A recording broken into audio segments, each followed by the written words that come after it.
వాడు కూడా ఒక మనిషా? 2 ఏళ్ళు ఏమన్నా అన్నానా?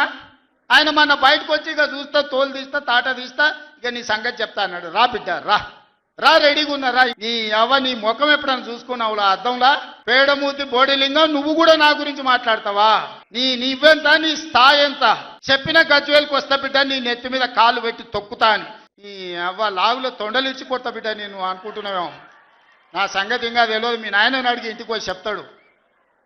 అమెరికాలో బాత్రూమ్లు అడిగినట్టు అనుకుంటున్నావు నాతో మాట్లాడు అంటే, నేనేదో మంచుకుంటూనే పోని అవల పోరోడు గాలికి తిరిగేటోడి గాలికి అంతా నాకెందుకని. ఇంకా పక్కలో ఒక నలికుట్లోడు ఉంటాడు, 6 అడుగులు ఉన్నా అనుకుంటాడు, అంత తలకాయ ఎక్కడుందో నాకు తెలియదు. ఇక కేసీఆర్ గర్జనలు గర్జించినట్టు లేవురా నాయన.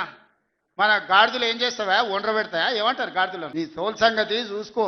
ఊర్లో మాకు తెలుసు, ఊర్లలో నాటుకోళ్ళు ఉంటాయి కదా, కోని కాల్చినాక మనం మంచిగా కాల్చి తోలు తీసి పసుపు పెడతాం కదా, మంచిగా తోలు తీసి పసుపు పెడతారు బిడ్డ మా కొడంగల్ వాళ్ళు. నువ్వేదో తెలివితేటలు అనుకుంటున్నావు.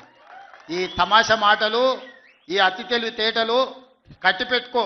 ఎన్ని ఎలక్షన్లు జరిగినా సిగ్గు లేకుండా అన్నిట్లలో డిపాజిట్లు పోతున్నా, బండకేసి కొడుతున్నా, బుద్ధి రాలే. ఇప్పటికైనా మారుండ్రి.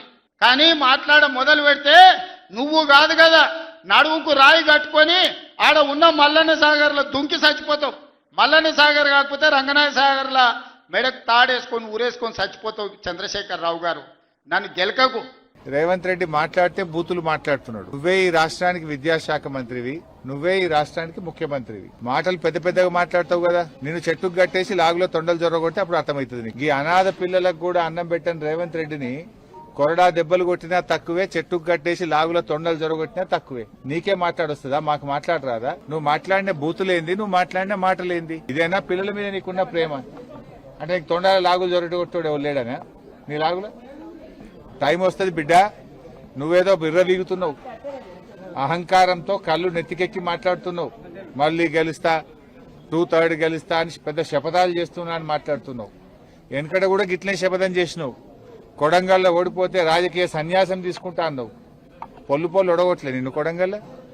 రాజకీయ సన్యాసం తీసుకున్నావా? మాట తప్పినవా? మాట తప్పినవు నువ్వు. మాట తప్పుడు నీకు అలవాటు, పార్టీలు మారుడు నీకు అలవాటు, పదవులు కొనుక్కోవడం నీకు అలవాటు, కమిషన్లు కొట్టుడు నీకు అలవాటు, చిల్లర మాటలు మాట్లాడు నీకు అలవాటు.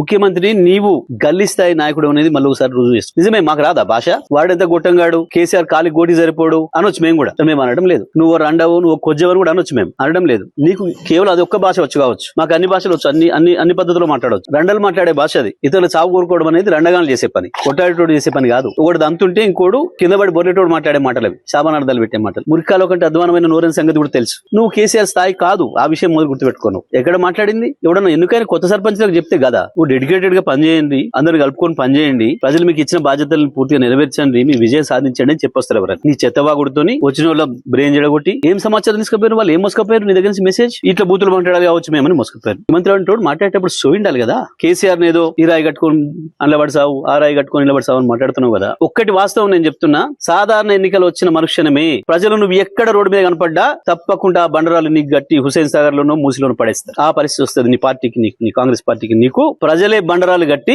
మున్సిపాలిటీ చెత్తను వారేసినట్టు తీసుకుపోయి మూసి నదిలో పారేస్తారు. గుర్తుపెట్టుకో. కేవలం సబ్జెక్ట్ లేక, కేసీఆర్ చెప్పిన వాటికి ఆన్సర్ చెప్పలేక, సమాధానం చెప్పలేక, దొరికిన దొంగలాగా దాని నుంచి పక్కదారి పట్టించడానికి ప్రజల్ని ఇటువంటి బూతు మాటలు ఎత్తుకుంటున్నాడు.